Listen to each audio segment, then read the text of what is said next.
Obrigado, Plínio Bortolotti. Já a gente vai falar mais sobre esse ato de ontem, inclusive a maneira como foi calculada, né, com os diferentes cálculos feitos, a média deles. Mas agora vamos falar um pouquinho sobre o tarifaço de Donald Trump. Convido você, Plínio, para participar aqui dessa entrevista também. Donald Trump, como você sabe, ameaça taxar a China em mais 50% se o país não voltar atrás na retaliação aos Estados Unidos.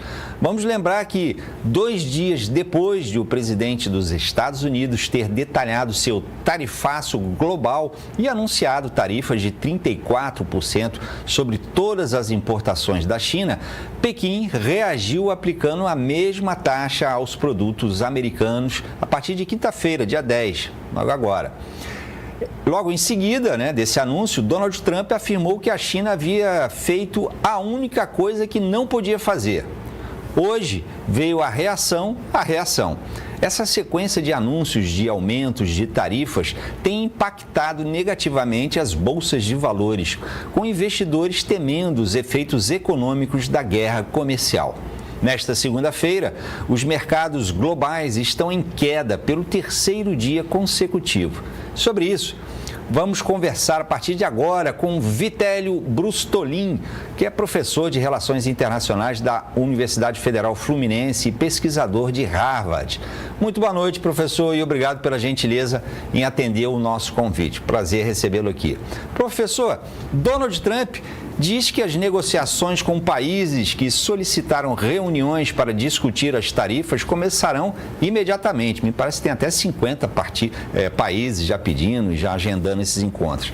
Mas em rede social, o presidente americano escreveu que os Estados Unidos têm a oportunidade de realizar algo que deveria ter sido feito há décadas atrás, Palavras dele. O recado dado é: seja forte, corajoso e paciente, e grandeza será o resultado.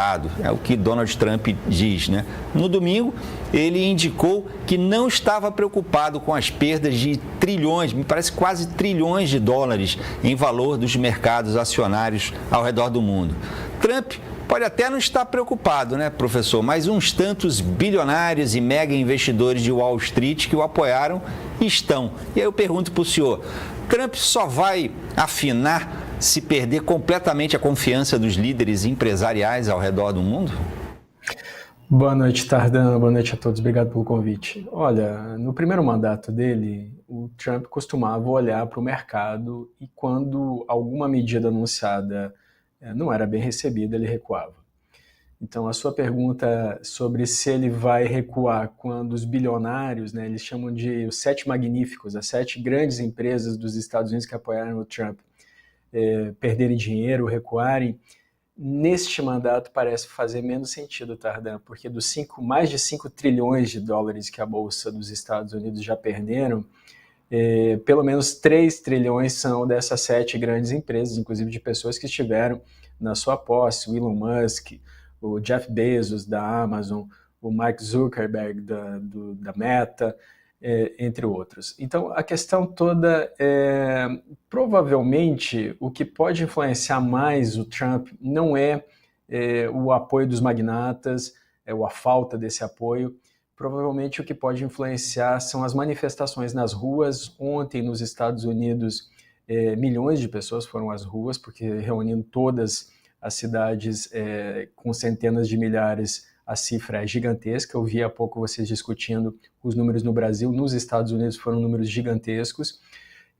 O Ted Cruz, por exemplo, que é um político do partido do Trump, republicano, e foi a público dizer que ele teme que nas eleições de midterm, as eleições de meio de mandato, que são em novembro do ano que vem, os republicanos percam não apenas uma casa, como acontece normalmente, um presidente se elege com uma maioria no Senado e na Câmara, e na metade do mandato perde uma das casas. Mas o Ted Cruz está com receio de que os republicanos percam as 2 casas nas eleições do ano que vem. Então, o que pode, e aí para finalizar essa resposta, o que pode frear as ações do Trump é só lá no final do ano que vem uma derrota eleitoral, e é pelo menos isso o que aparenta ser a rigidez da postura dele nesse momento, Tardan.